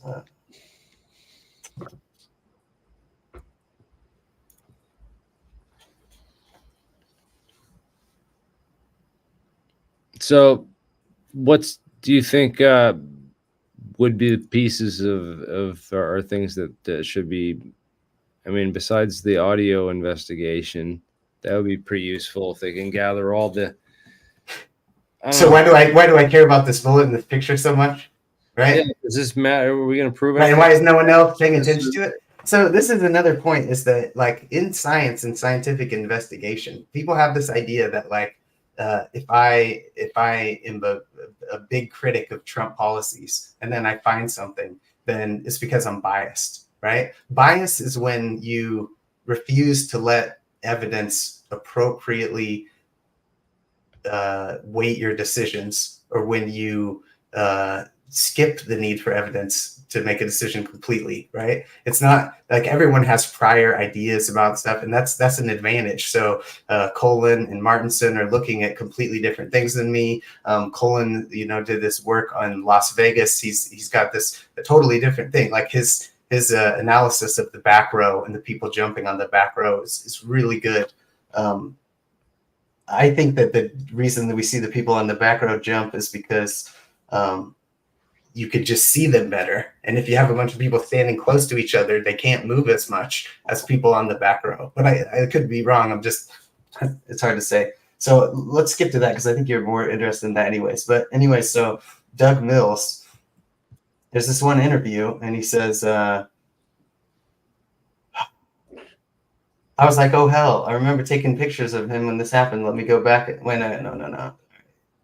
Mills said the moment he discovered he had captured an image of the bullet whizzing past Trump was a surprise to him. It happened after he was ushered into a tent and began sending photos of the former president's now widely circulating defiant fist pump to an editor. She called me back 5 minutes later and said, "You won't believe this." She goes, "We actually see a bullet flying behind his head." And I was like, oh my gosh. Okay, so in this story, he's got the photos. He sends the photos. Someone tells him that in one of his photos, the image contains a bullet, right? The second one, the story goes differently. He says,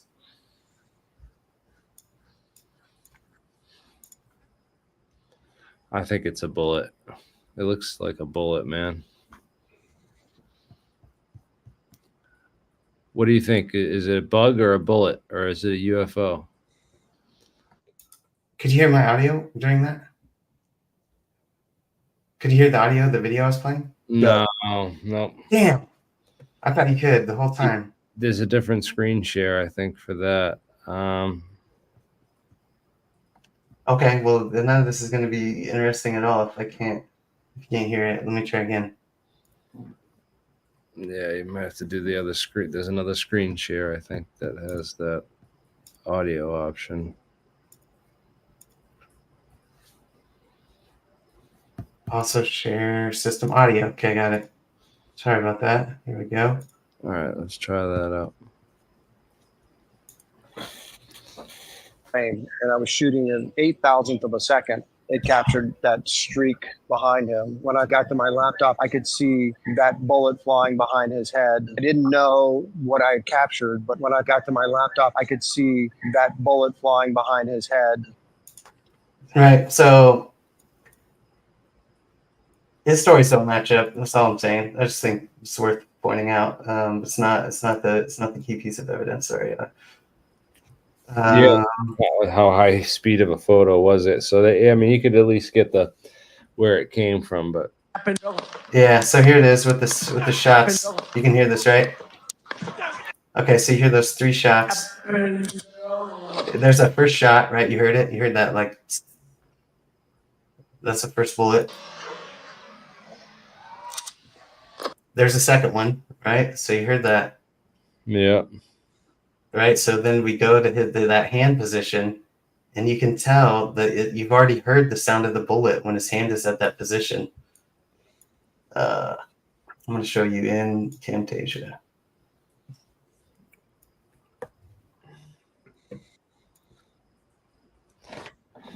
Yeah.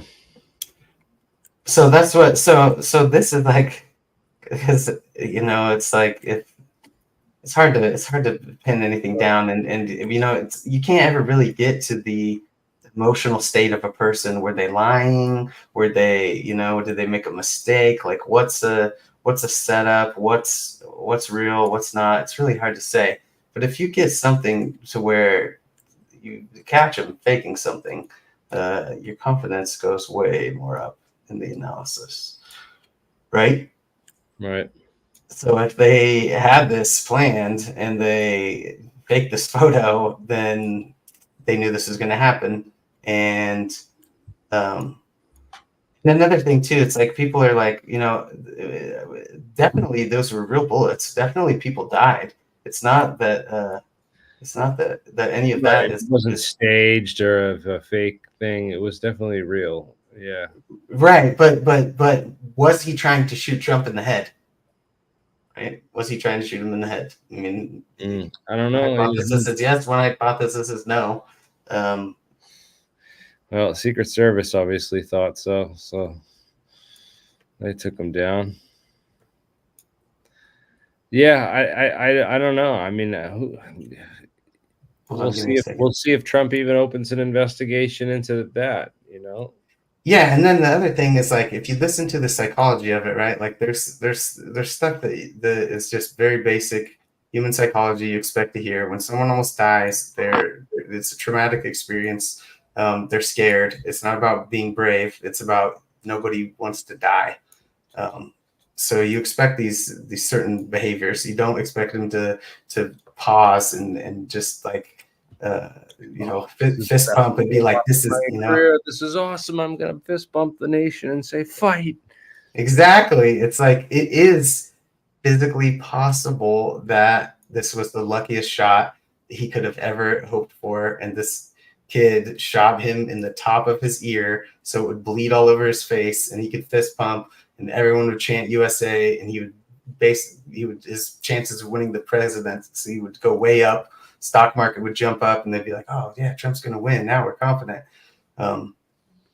Interesting. Yeah. I mean, it certainly was a factor, I believe, in RFK dropping out of the race and endorsing Trump, realizing that, it can't beat this guy. Yeah. I was all for Kennedy. And then after that whole assassination attempt, I was like, oh, that's it. He's got it in the bag now. I was like. And he also might have been like, man, now if they kill me, people are just going to be like, yeah, it was just another assassination. We've had a couple of assassination attempts and they didn't get Trump, but they did get Kennedy. I mean, I could see him being a little bit scared. At least a little bit. They gave Kennedy secrets. Biden gave Kennedy Secret Service right after that, but then took it away once he dropped out of the campaign. So yeah, like does he even want it after that? Right. They figured out a way to set up a RFK assassination just to help Trump. Like that'd be like a pretty dark scenario. Yeah, I mean, there's other people that are saying that, oh, well, Trump is a big part of the deep state, and you don't know. I mean, they're all then in that case they're all deep state because we know Kamala is part of this deep state machine, but Trump, I'm still not quite so sure about, because he definitely did say he was going to go after these people and then didn't follow through the first time, so I kind of am skeptical about believing him the second time, even though I want to believe him. I want to see these things happen. But, is this all, how far does the conspiracy go? Is RFK in on it? Did he really just give up and endorse Trump out of, I think he read the cards the same way I did, though. I was like, that's a wrap, right? And I was like, fuck. I was like, what a terrible way for us to lose. This is, now we have no chance, and definitely another Trump presidency. And it's like, yeah, it will be real suspicious if, after saying that he's going to open up these, commissions to investigate assassinations and stuff, if he didn't investigate his own assassination attempt, because then right, which Colin talks about that, and he's like, this is one thing I just can't understand, right? Why would they not reveal any information about it? Right? It doesn't make any sense. Why would Biden not open up a commission right away, to investigate it either? That's another good question too. I feel like the most official source that tried to insert some conspiracy stuff in there was Heritage Foundation. They had this sort of cutout org that's like, we have access to the geolocation information of like Thomas Crooks's phone or something. Do you remember that they came out and they said he's been visiting a person who like works at the FBI, or they've been visiting like a house? But what I found so fascinating about that drop, it was definitely like conspiracy bait because of the insinuations, kind of insinuating that he was like handled by the FBI or something. Thomas Crooks was, but then they didn't say how they got the data or who this person was. It was like kind of like a classic limited hangout to like bait people with kind of conspiracy stuff like that, but then actually not reveal any of the details, which they clearly chose not to reveal. So I don't know. I mean, I don't know how associated the Heritage Foundation really is with Trump. Everyone's all about the project, whatever the hell it's called, but that stood out to me as like, that's very interesting because they're kind of like, they were known as being like a neocon think tank. These days are sort of known for being like this paleocon think tank, but it's weird to see like a think tank, kind of dabbling in that conspiracy rhetoric. So I don't know. Oh man, this is great, man. Thank you so much for joining us in this amazing discussion. We're almost hitting the 2 hour mark, so I think we're gonna shut this down soon. Is there anything either you wanted to add, or you want to give a plug for anyone or your channels or anything else? No, I just want to make sure you guys see this. So the position when he's got his hand here, right? You can see here's the sound. I have it labeled as the impact, right? It's the sonic boom. It's not the bullet hitting something. It's a sonic boom. But you can see that at that moment where that bullet is passing behind here, right? There's no way that the bullet was over here and the sonic boom made it to this microphone. That's, I mean, right? yeah. Here's the sound, and then here's the hand position where the photo is. So what would be the reason then for the sound? Is that you're saying that there was a closer person firing those shots that we're hearing? Like No. I'm just saying that they put this into here. They put this in there because then as soon as you see this, there's no question. Everyone's immediately like, yeah, he was trying to shoot Trump in the head. He missed barely by a miracle. God saved him. Go USA. And no one and everyone thinks that it's ridiculous that he could have been shooting, right? And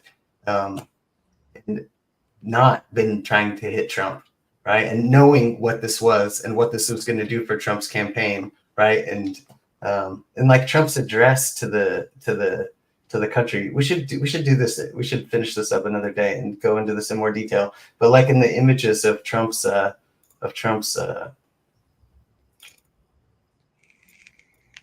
his announcement, he's like, I'm only going to talk about this one time, and here's the, here's. I'm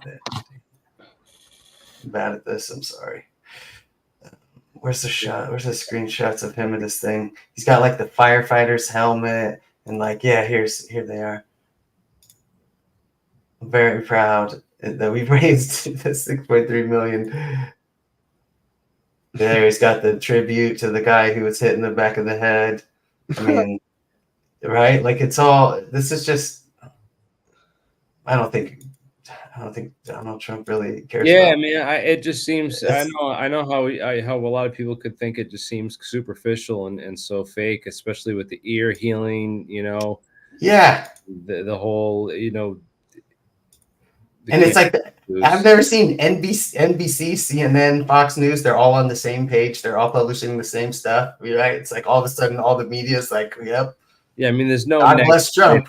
There's no negative way to spin that fist bump. But then again, how does someone in a state where you're getting shot at have that kind of reaction? And I mean, I guess it's like kind of maybe he is just a total psychopath, and he's just like saw it as an immediate photo opportunity and not. Yes, that's the key thing, right? The only people who don't have don't have emotional reactions to this kind of event are psychopaths. I don't believe he is a psychopath. I just think that he wasn't that scared because he knew it was going to happen, right? It was like, I mean, if they were going to rehearse it, they would be like, this is what you're going to do. You're going to hear the first shot. You're going to reach up and touch your ear. You're going to fall to the ground. And then, we're going to kill this kid. And then you're going to stand up and we're going to get some really good photo ops. Don't worry about exposing your face and skull to the crowd in multiple directions and pausing, and staying in a single position, totally exposed, because there are no more snipers, and we all know that. So you're not in danger. So this is what we're going to do. This is how we're going to run this operation. I guess the big flaw with thinking about that theory for me is that I can't see Trump being brave enough to even stand out anywhere and have someone like point, like even if he knew he was going to get shot in the head, to have like anywhere near gunfire. Yeah. So the thing about that is that like I got this cool video of this guy who runs a gun range, and he's talking about how at this range, like he can take anyone off the street with the AR-15 like that, and they can hit a target, like guaranteed. It's really easy. So if you were going to shoot and you were going to make sure that you didn't shoot this person that you're here to help, you could easily miss. You could definitely make sure that you missed, right? And then the only thing is that you would need some kind of ideally a camera picture of the bullet right by his head to shut down any true scientific skepticism in the minds of investigators and the public. So here's Cullen's thing, and so the thing is with his, it's like he's got this shot, and it's based on the people in the back row and their reaction. And when I saw it, I thought the guy who hit the ground, I thought he just was a combat vet. I don't know, maybe he had a rough time in life. Maybe he was dealing drugs. Maybe he's been shot at before. He knows what a bullet sounds like, and he just fucking hits the ground. And all these people move. Like, if you look at the whole crowd, they all move right at that moment of that bullet, which doesn't mean that he's wrong. It just means that there's another real strong explanation for why everyone on the back room moves so much, and it's because they're not packed in, right, like the other people are at other locations, and you can just really see them really well. So their movements are like they're able to move more, and it's more obvious visually how much they did move. So all these shots I think came from Crooks. Yeah, the one shooter theory, no second shooter on the tower. No second shooter. And then in that last Dark Horse one with Chris Martinson was saying that him and his team of audio experts have tried to match up the audio analysis to different potential locations of a second shooter. He showed the DARPA steerable bullet stuff. That's an interesting theory with that, but that involves a deeper conspiracy with Crooks. And it doesn't necessarily need that. Crooks could have intentionally just missed the shots if he really wanted to help Trump. Maybe he didn't want to shoot it, kill the well. And the other thing is that brings us to a key thing, which I wanted to make sure we talked about tonight, which is the real Occam's razor, right? And the way that in the fake Occam's razor, and they messed this up. I heard Cullen mess it up, and then I'm pretty sure I heard Martinson mess it up, and Brett. Yeah, the Occam's razor thing. So the real Occam's razor is that we don't want to insert anything unnecessarily, right? We want to keep the hypothesis as simple as possible to explain what has to be explained, right? And as soon as we get to the point where we know something has to be explained, then we need to introduce hypotheses, but we want to keep it simple. So like at this range with this gun, like there's no need for steerable bullets. Like this guy he knows he's not going to hit Trump. Yeah. He's not here to shoot Trump. He's going to shoot that gun. People are going to get hurt, but it's people talk themselves into all kinds of crazy stuff when they think it's for the good of the nation and, self-sacrifice and, he might have just had access to a weapon and a ladder and been there at the right time. That's kind of what it looks like. Yeah. He was just what I can do this and I can pull it off and I'm going to go for it. So the crazy thing too is like Cullen was talking about how like the right next to this there's the snipers were looking at this location and that was their job. And at the time of the shooting, Martinson was talking about this. We should link them all, and I can play the specific time clips the next time we talk about it. But the snipers left their location because otherwise they would have seen this guy and just killed him. They're like in one of these buildings over here, right? And then there's this video of the guy who he allegedly left his post and then let this kid take shots at Trump, and then he nonchalantly walks out of the building. Like it's nothing. Like it's like he just walks out of the building. Like he's not freaked out. He's not running. He's not, he's just like he's just looking around like to see who's filming in the area. It looks to me. That should be investigated. All this stuff's interesting, man. And I really think we should get into it another time. Yeah, cool. But that's fun. It definitely needs a new investigation. I haven't looked into it as deeply as you and stuff. But I just think that there's probably one shooter. There's a lot of weird theories floating around that I think have less credibility than others. Yeah, so I got to show you one more. I know we're way over. There's man, I got to cut you off, man. I'm sorry. All right. Sorry. This one.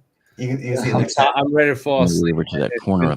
They found the second guy. He's not Secret Service. He's a SWAT guy. This is the guy that I have is in my analysis. They hired local police to be part of the SSB sniper teams, and not all of them, Well, yeah, but I mean, he's the one who takes the shots, and that's and that's why it sounds different too.